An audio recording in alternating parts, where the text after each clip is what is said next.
have with me a group of very interesting people from different backgrounds, and I believe this is a very good mix of people to discuss something that perhaps relates to anybody who belongs to a democracy all over the world. Freedom of speech, free speech. Today, does it necessarily come with the clause, conditions apply?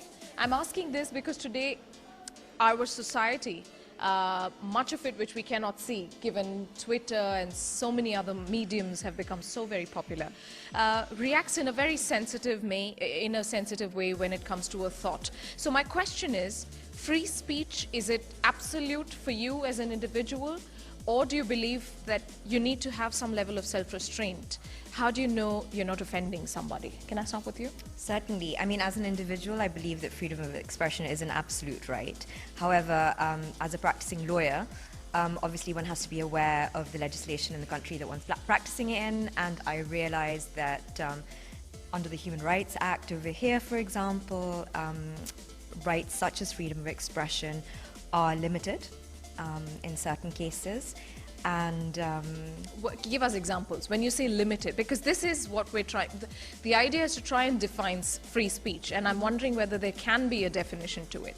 Where do you know that you're not being free but you're being offensive? Well, for example, if one is, you have to be wary of what you're saying in relation to the state, for example, right. And is that freedom of speech? No, of course it's not freedom of speech, not at all. But I suppose that when governments are legislating, they keep these things in mind. And curbing freedom of speech in the public interest, that's sort of the term that one uses, or in the national interest, is in the government's interest, and they have to do it. Right, that's an example she's given of here, and it's important she says that because she as an individual believes it should be absolute, but then there are some levels of restrictions, not just from her side, but also from the institute. Well, as a student, I've recently graduated, and I'm quite concerned that freedom of speech and expression is now becoming regulated in a space like the university, where it should be a free platform to express ideas and to have those ideas challenged.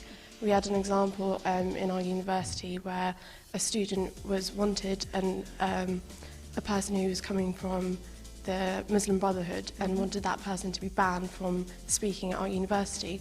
Now, for me personally, I think it's worse to ban that expression and not have it out in the open and be able to challenge it, because I think it's much more powerful to be able to challenge ideas that would possibly offend others, because that's a better way than simply putting it under the covers and letting those ideas essentially just germinate, that's the word.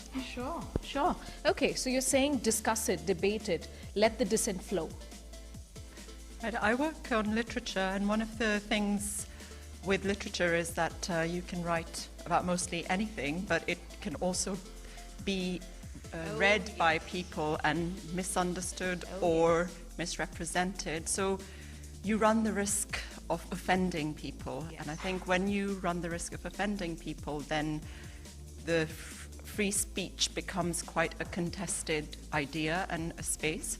So, for example, you can think of something like Salman Rushdie's Satanic Verses, yes, which was quite... Or so many artists, so many forms of art, so many artists, writers, and different forms of art, really, which is so very perception-based. That's right, absolutely. I mean, in terms of South Asia, you can think of someone like Saadat Hasan Manto, yes, for example, who was somebody who didn't necessarily agree with the establishment and whose writing was quite actually it was quite problematic, and I think quite problematic for the people that he was addressing, in terms of those were the things that people didn't feel that they were free to be able to talk about. For example, can we talk freely about sexuality in South Asia? Sure. You know, is that something that offends people? And if it offends people, then that idea, I mean, I'm absolutely for the freedom. But is it morally correct to discuss that? Sure, that's an important point, but I'd like to come back on that, before which, is there a definition, is there something that can define free speech? Not exactly, but I do think that it needs to be much more, in terms of the individual, it has to be more self-regulatory rather than allowing institutionals or the state to define what should the individual do, I think, or say. And that's what we precisely see in the Indian context as well, right? Especially with the Kanhaiya case and this anti-nationalism, those binaries that the state is creating.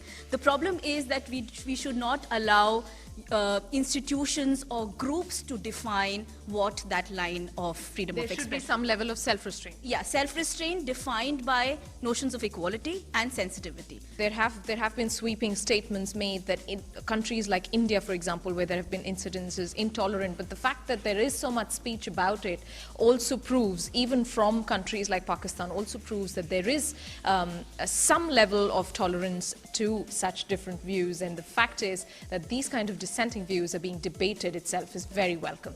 Thanks very much for joining us on this edition of Out of England.